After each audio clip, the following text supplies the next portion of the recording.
Hello, good morning, good morning. Nandito lang kami ngayon sa Palace in the Sky sa may People's Park. Pinasyal namin ang aming Onika Iha. Yun o, nangunguna na, umakyat na kaagad. Ayan yung jeep na sinakyan namin.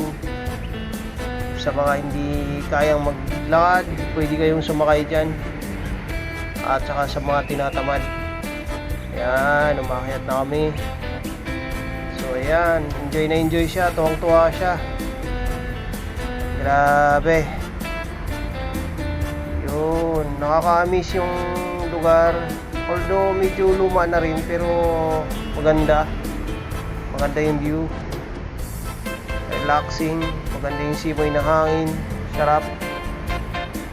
Yun o. Oh, ganda. Sobrang lalim ng bangin. Actually, hindi gaano makita kasi ang kapal ng hamog. Oh, ayan o. Ayan o. Yan, sobrang lalim yan guys. Kung makita nyo sa personal. So, maraming dumadaan na mga sasakyan kung marinig nyo. Kasi yung mga sasakyan niya na umakyat dito. Mga service yung iba. Yun o, yan yung tower nila. Yan yung dati kong pinapangarap lang na matatanaw ko lang sa malayo, pero ngayon napuntahan ko lang. First time kong pumunta rito. Actually, kami lahat. Kasi dati pumunta kami rito, hindi kami natuloy kasi may mga kasama kaming parang natakot na pumunta rito. Hindi na tumuloy. So, hindi kami nakaakyat dito. So, first time namin nung pumunta ngayon dito. Sama ko yung wife ko at saka yung baby namin. So, hindi may kasama pa, may dapat sasama pa namin yung panganay ko, si kuya.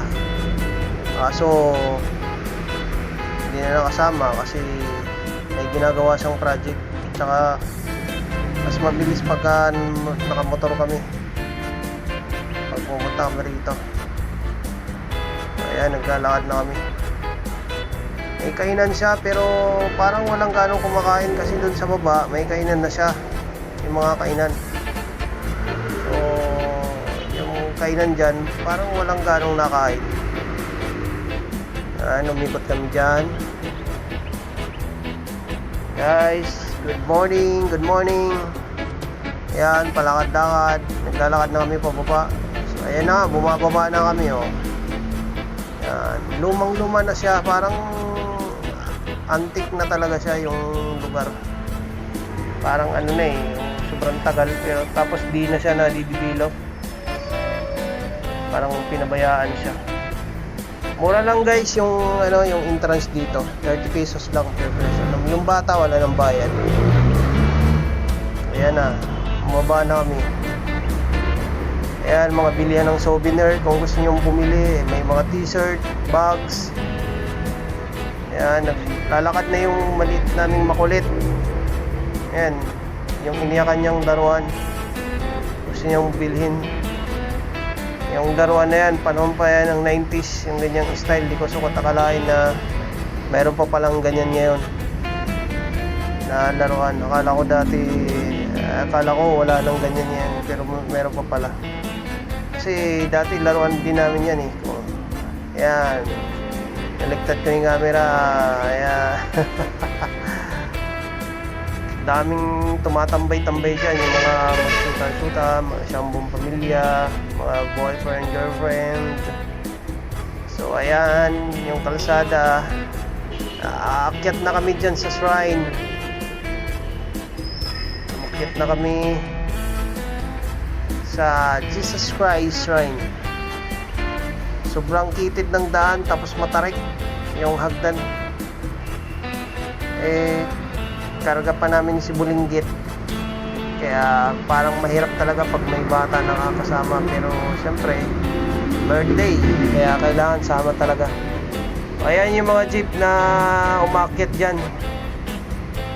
Pag gusto nyong sumakay, 10 pesos lang naman ang bayad. Mura lang naman, pero sulit na din kasi kung aakyat ka dyan, maglalakad ka, nakakapagod, tapos may kasama ka pang bata.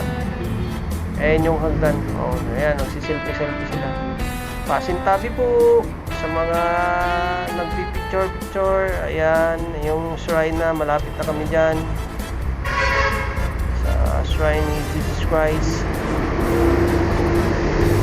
Oh, sinsa na kayo sa background, medyo may mga sasakyan na marinig. Ayan.